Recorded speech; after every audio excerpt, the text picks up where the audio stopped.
Let us start our day with a word of prayer. May I request everyone who's present here to turn on your camera, please. Thank you. Since tayo lang, Dane, can you please lead us in prayer? Okay, let's pray. Lord, thank you for this time. Thank you for all the blessings, all the provisions you've been giving to us. Thank you for helping us with our studies, Lord. Help us, give us wisdom and knowledge. Also, help Mom with discussing new topics, new lessons, Lord. We ask all of these things to you in Jesus' name we pray. Amen.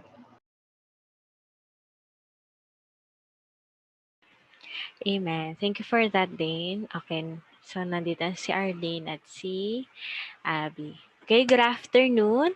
So today's topic will serve as a review. It's very familiar to everyone kasi since elementary, tinuturo ito. But why do we need to discuss it first before we need to proceed to the complex one? Kasi we need to recall some concepts, basic concepts before we add um, more complex inputs. Okay, so kindly bear with this topic today. So I guess you will still find it interesting. Okay, so let me just share my screen.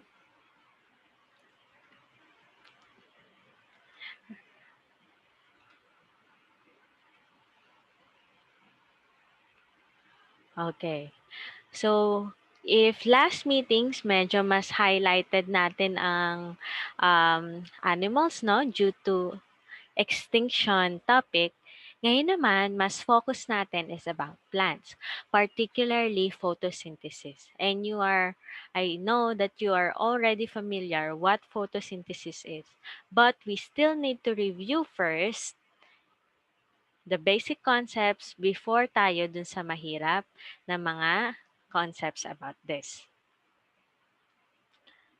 Wala ba si Rad o late lang? Absent ba siya kanina? Baka nalimutan niya na may science pa. Okay. So we are going to first discuss the use of plant, okay, in today's discussion. So I want you to write as many as you can. How many different uses of plants can you spot in this image? Or what are the images here that may be related to the use of plants? I will give you 5 minutes to do that. Okay, your time starts now. Again, you should write as many as you can. How many different uses of plants can you spot, or objects that are related to the use of plants?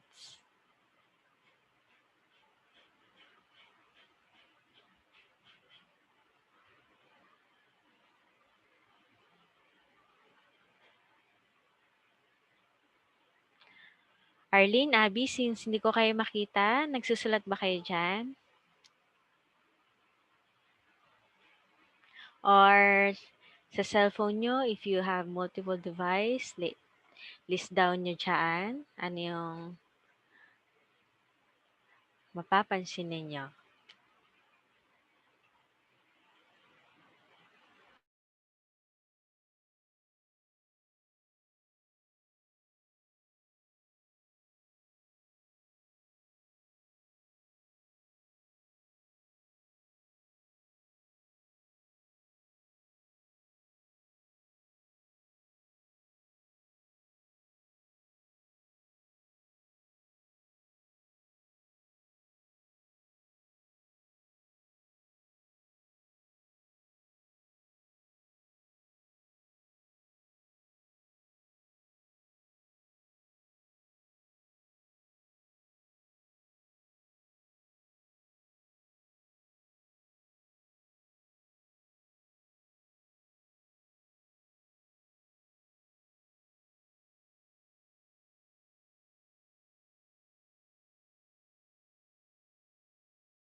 Pwedeng hindi lang uses, no? Pwede rin yung may kinalaman sa paano nagiging useful ang plants.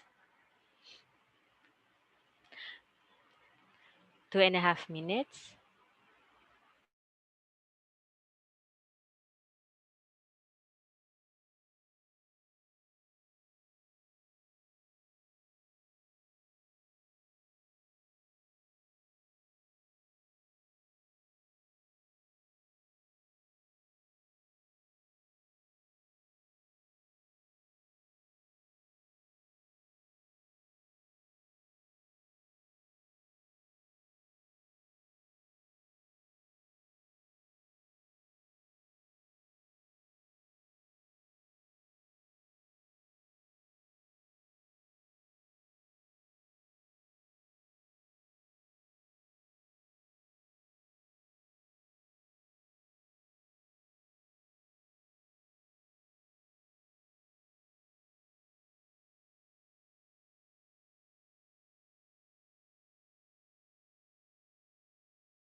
One and a half.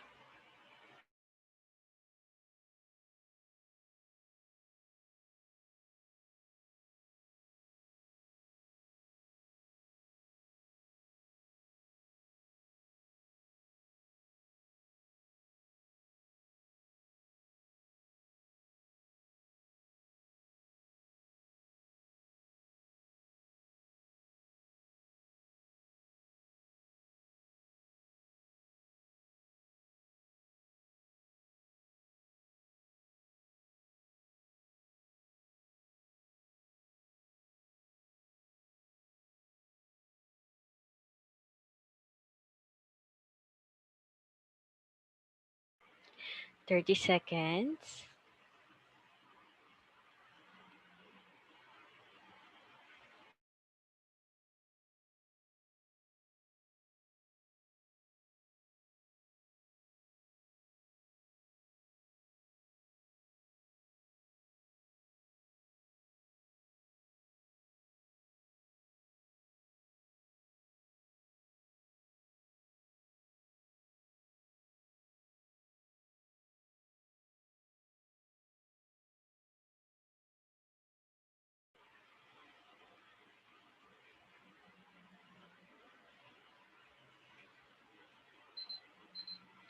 Okay, time's up. So let us start to name them one by one. If you were able to notice the following, then mark your answers correct. So first, sunshine. Merong araw doon, no? Which is very essential for photosynthesis. Man, watering the plants. Water is very important for plants in photosynthesis. Basketball, yung sap is ginagamit for rubber ng bola. Okay? Yung what do you call this? Katas ng halaman. Basketball net, rope can be made from plant fibers. May nakakakuha ba ng mga to? Scoreboard, made from wood. Aspirin, meron kasing gamot doon. This derived from a compound na galing sa plants. Barbecue, the charcoal bricks. It is a wood product. Sausage, sa barbecue, made from animals that eat plants. Imagine it's in a single picture, no? Ang dami. Foxgloves, it is a tall purple plants in the background. Meron siyang compound that can be used to treat heart problems. Tortilla chips sa flour, a type of cereal. Popcorn, sugar snaps made from sugar cane. Banana, meron din sa picture. Fruits that have glucose. Paper packaging. Paper is from plants. Roses in the background. They are being given as a present or ornamental decoration. Cotton clothing made from cotton fibers, yung kanilang damit. And we have as well the synthetic clothes and plastic bottles. So products made from oil and other fuels originally come from Asian plants and animals. So mga ilan ang nakuha nyo out of the picture? Ilan sa'yo, Raymark? Ma'am, others are not yet there pa po in mine. Like Ah, wooden chair and table po. Pero ilan nakuha mo? One pa lang po. The Okay. one it's in there. Arlene, nagsulat ba kayo, Arlene and Abby? How about Paul? May nakuha ka? Wala rin? Enrico rin, wala? Ma'am. Ha? Grounded Dalawa yun. po. Dalawa. And then, Dalawa rin po. dalawa rin. Okay, don't worry, it's not recorded. It's just for participation and to introduce our topic for today. Kasi mostly, uses of plants in our topic will be discussed. So, thank you for your participation. So, how our plants are being used? Recall lang natin. Plants come in all shapes and sizes. Other classification, seed or seedless plants. They are making them ideal materials for all kinds of products. Kaya ako kanina inumpisa na ganon in order to introduce how they are being used. They can be mostly a very helpful substance or organism for medicine, clothing, fuel, food, building, and as well as paper. So if you can still remember yung sa essay ninyo, I ask you how these endangered organisms can be a good help supposedly to us. So most of you nagbigay ng mga example in terms of livelihood, pagkain, and other example of being a resources. So how do plants get the food that they need? Okay, syempre, all living organisms need food to grow and survive. Kasi kaya nga sila classified as a living organisms, they need something in order to be sustained. So plants, okay, and animals need food because it provides raw materials for growth and energy for chemical reactions. Recall lang natin na if the body is not able to have a continuous supply ng nutrients na kailangan nito, of course, it will not function properly. Hindi lang yun applicable sa tao as well as to plants and animals. So, paano nga ba nakakakain ang plants? They are considered as the producers or also known as autotrophs. Pag sinabi nating autotrophs, we have two words combined, auto and trophs, meaning self-nursing organism or they can take care of themselves because they can provide their own food. Unlike plants, other organisms are considered as consumers. Ito na yung mga tao at mga animals. Ang tawag sa kanila, heterotrophs. Why? Because they cannot make their own food. They need other organisms, such plants and animals, in order to survive and consume as their food. So, unlike animals, plants cannot move very much. So, paano nila nakukuha yung mga kailangan nila bilang pagkain? So, merong question, do plants eat soil? Is this true? Kasi it is used to be thought that plants got their food from the soil. Kasi naka-anchor yung kanilang roots from the soil. Ano lang ang mainly nakukuha ng plants from the roots? Recall ninyo yung mga lesson dati. What are Um, roots for? water. Okay, water and nutrients. So this was proved to be untrue because there was an experiment conducted that they measured the mass of the plant. Hindi naman kasama doon yung mass ng lupa, no? The soil did not increase in mass even though the plant mass increased. So saan ngayon kinukuha? So later experiments showed that plants can actually make their own food. That's why they were called producers or autotrophs. And sila lang ang may kayang gumawa niyan. They are very special due to this chemical reaction. Kaya lahat ng organisms, if you can recall the food chain, plant is at the bottom being the primary producers kasi kung wala sila, the primary consumers, so on and so forth, will not be able to survive. So anong tawag dun sa process? By which plants make the food? Photosynthesis. So proceed tayo in making food. So I will show you a video about photosynthesis. But before that, I want you to take note of this question that you need to answer as you watch the video. We have 8 questions here. Pwede niyong picturean, pwede niyong i-note. Ito yung sasagutan nyo as you are watching the video. If you have multiple devices, you may take a picture of this. Kung wala naman, you may also take note. So number 1, what is so special about photosynthesis?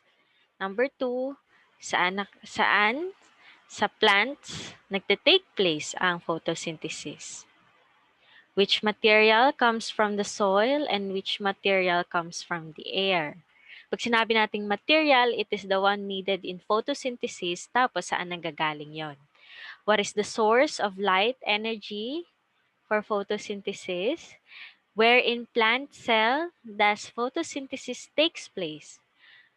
Name of the pigment, what food is being produced, and what gas is being produced. Ito yung ire-record ko for today as your seat work. So kindly take note, ito yung recorded, yung kanina hindi. This will be your seat work for today kasi sa next meeting pa lang tayo mag-worksheet. Kahit keywords lang.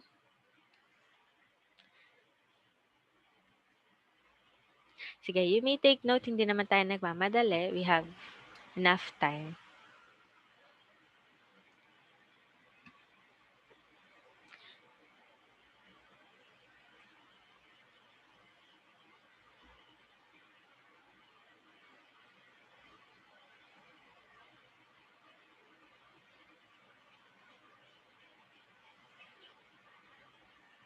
Arlene, Abby, you're not responding. Were you participating in our class? Chat kayo sa akin kung ano.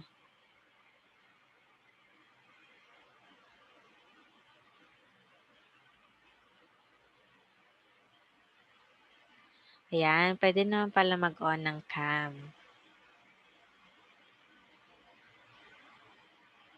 Copying po, ma'am. Okay.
2 minutes more before I play the video, and then we'll go back to these questions for you to answer.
Okay, so ipi-play ko siya.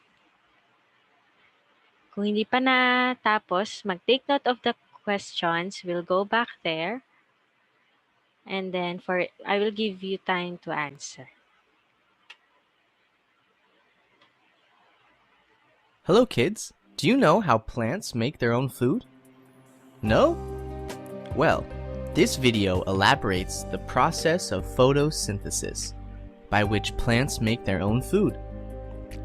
Photosynthesis is the process used by plants to make their own food, or in more complex terms, it is the conversion of light energy into chemical energy by plants. This chemical energy is used by the plants for growth and nourishment. Photo means light and synthesis means putting together in Greek. When humans cook food, some essential things are required, including fire, water, vegetables, etc. Similarly, to make their food, plants also need some essential factors, including light, water, nutrients, soil, etc. Plants get light from the sun, water from the ground, and carbon dioxide from the air. All of these factors, including air, water, carbon dioxide, and sunlight, together help plants churn out their own food. Plants have tubes called xylem, located in the stems through which the water from the ground is sucked into the leaves. This system works similar to humans sucking liquids through a straw.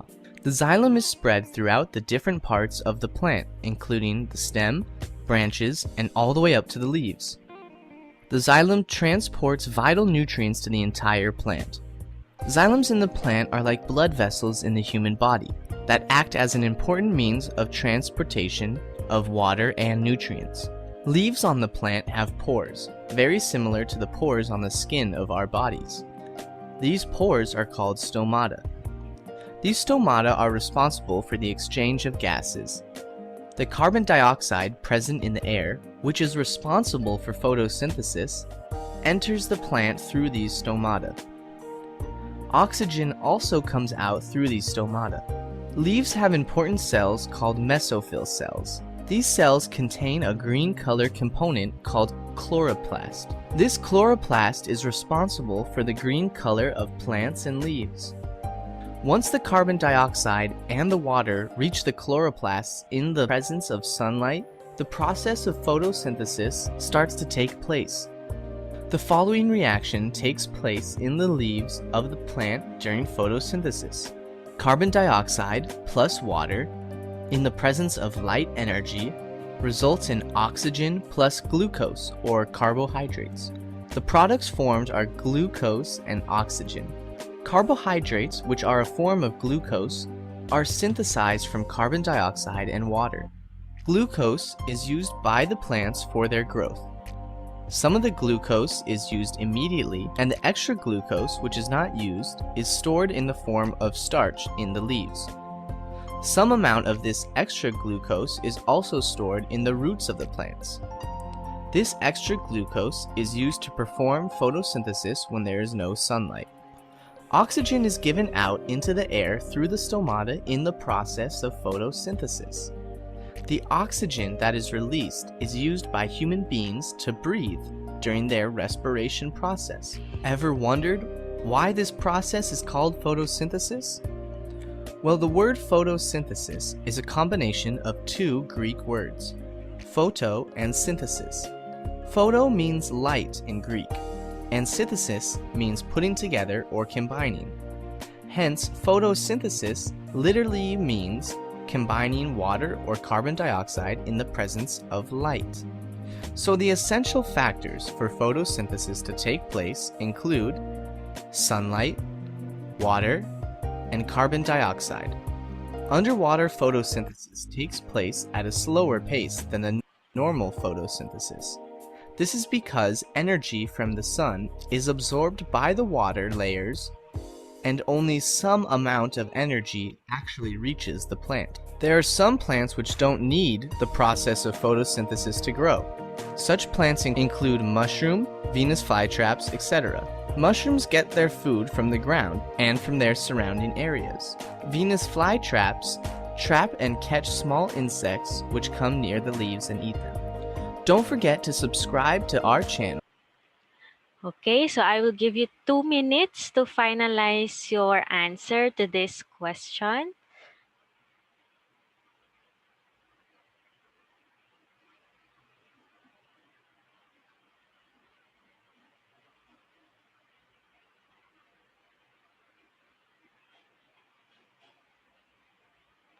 All the questions here were answered in our video.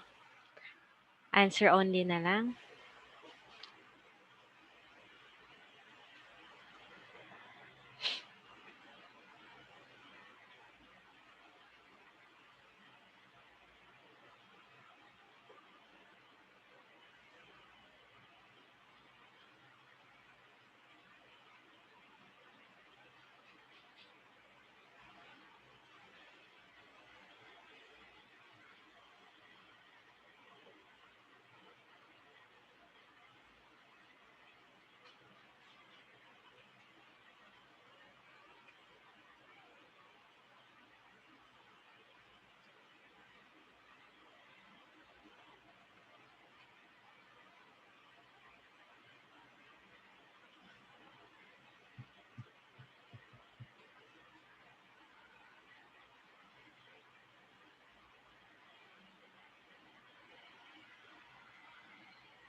Okay, let us answer. Number 1, what is so special about photosynthesis? You may unmute yourself if you want to answer.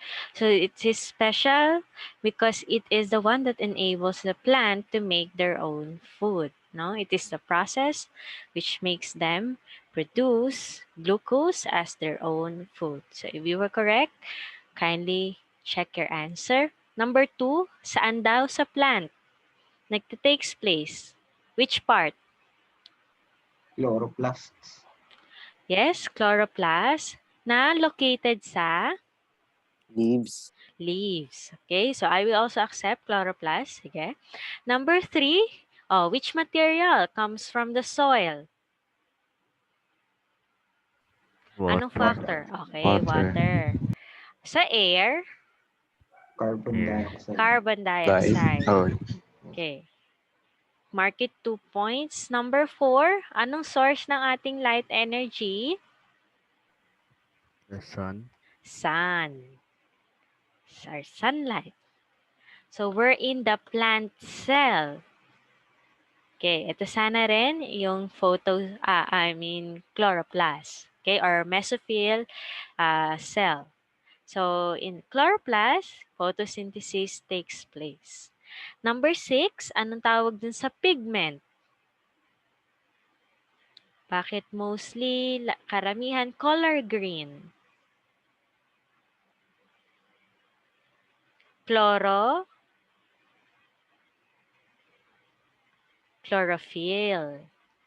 Okay, ngayon, since hindi siya nabanggit sa okay lang if you answered chloroplast.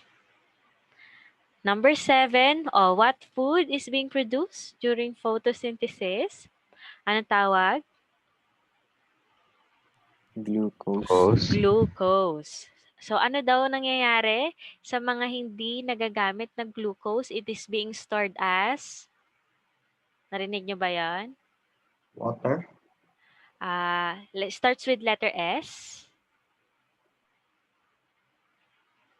Starch. Okay, so pag hindi nagamit yung excess glucose, i-store ni plants. Yon ang ginagamit kapag walang pagkain sila. So, yun yung pinaka-naka-imbak nilang pagkain. Number 8, what gas is being produced or the byproduct of the photosynthesis? The air that we are breathing in is called Oxygen. oxygen. Exactly. So, I think we have 9 points to be record here. So, kindly chat your scores doon na lang sa ating chat box. So, let us summarize our discussion regarding photosynthesis. Again, plants make their own food by photosynthesis. It is the chemical reaction that uses light energy. The source is the sunlight from the sun, and it is the one that activates the chemical reaction in plants. So, two word daw ang involved. Two words. Photo means light and synthesis means putting together. So, sabi kanina, basically, photosynthesis is the combination or the putting together of water and carbon dioxide in order to produce glucose and oxygen. So how can the process be summarized in one sentence? Photosynthesis is a chemical reaction that takes place in the chloroplast of green plants. Kasi merong mga plants na iba ang kanilang kulay. So, mababanggit natin yon sa ibang araw. Where light energy is used to convert carbon dioxide and water into glucose and oxygen. So, ano yung word equation natin for that?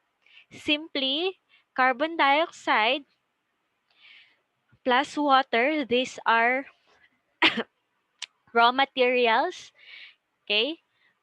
Yields to the product with the help of light energy that takes place in chloroplast with the green pigment chlorophyll yields to the product of glucose, that is the food of the plant, not just the plant but also animals and humans, plus the byproduct gas called oxygen. Oxygen is being used by by animals and humans for their respiration.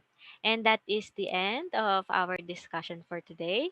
Did everyone chat their score already? Enrix, wala pa yata yun sa'yo? Okay. So, wala si Rad. Siya lang ata ang wala din. Paul, Remark, Arlene, 5. Okay. So, again, I will remind you that next meeting tsaka na lang tayo mag-quiz 2.1. This topic for today will also be included. Any questions before we end? Is everything clear regarding the discussion? Recall pa lang naman ito. Okay, so kung wala na, I'll end this meeting. Okay? Don't forget, quiz 2.1 on Monday. So, thank you for today's participation. Goodbye.